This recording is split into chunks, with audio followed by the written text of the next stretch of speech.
तो भारतीय समाज पार्टी ने फैसला किया है, भारतीय समाज पार्टी ने आगाह कर दिया बांसडीह के दरोगा को और बलिया के एसपी कप्तान साहब को, बलिया के डीएम साहब को, कि हमारे कार्यकर्ता हमारे सम्मान है।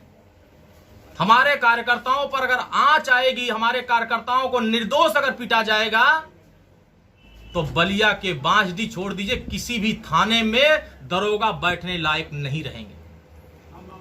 क्योंकि आपको बैठाए तो माननीय ओम प्रकाश राजभर ने निर्णय लिया है कि आज शाम तक अगर बलिया के बांसडीह के कोतवाल दरोगा जी अगर सस्पेंड, सिपाही जी सस्पेंड, स्टोनो सस्पेंड नहीं होते हैं, तो 7 तारीख को बलिया की बांसडीह थाने का घेराव भारतीय समाज पार्टी कार्यकर्ता करेंगे। और यह हमारे सम्मान की बात है, हमारे कार्यकर्ताओं के सम्मान की बात है।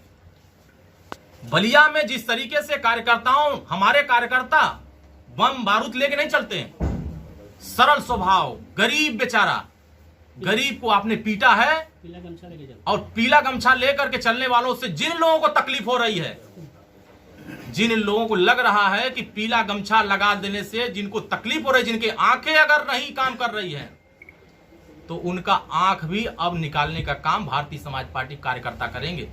हो रही सर, आपकी सरकार में ही अगर आपके कार्यकर्ताओं को सम्मान नहीं हो रहा है, तो क्या ऐसे सरकार के साथ आप कितना दिन चलेंगे?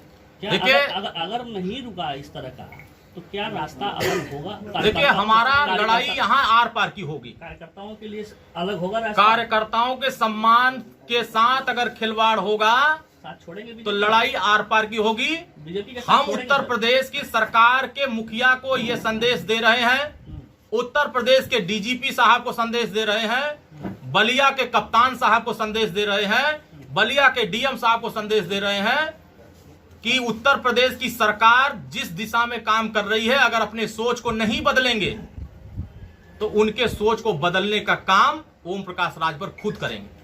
आपके माध्यम से मैं माननीय मुख्यमंत्री तक संज्ञान में दे रहा हूं, आपके माध्यम से कप्तान साहब के संज्ञान में डाल रहा हूं, आपके माध्यम से डीएम साहब के संज्ञान में डाल रहा हूं कि माननीय ओम प्रकाश राजभर जी लड़ने वाले नेता हैं। 2017 में हम सरकार में थे, लड़ रहे थे। सरकार से भी लड़ जाएंगे सर। गरीब के साथ अन्याय होगा तो लड़ेंगे। सरकार से भी लड़ेंगे? बिल्कुल लड़ेंगे। सरकार से बिल्कुल लड़ेंगे। कार्यकर्ताओं के लिए सरकार से भी लड़ना होगा तो लड़ेंगे। हमारे कार्यकर्ता हमारे लिए मूल पूंजी है। हम कार्यकर्ताओं के सम्मान के लिए लड़ रहे हैं। कार्यकर्ताओं के सम्मान के साथ कोई खिलवाड़ होगा तो जिससे लड़ना होगा उससे लड़ा जाएगा। जरूरत पड़ेगा तो साथ में छोड़ेंगे। अब जरूरत पड़ेगा तो उस पर विचार करेंगे। जनता के लिए हम लोग काम कर रहे हैं, कार्यकर्ताओं के सम्मान के लिए काम कर रहे हैं। अगर कार्यकर्ताओं को सम्मान नहीं होगा तो आने वाले समय में डू और डाई का फैसला होगा। लड़ाई आर पार की होगी, बड़ा फैसला। या तो कार्यकर्ताओं के हक में होगी या तो सरकार उन अधिकारियों के हक में खड़ी होगी। कार्यकर्ता सरकार बनाता है।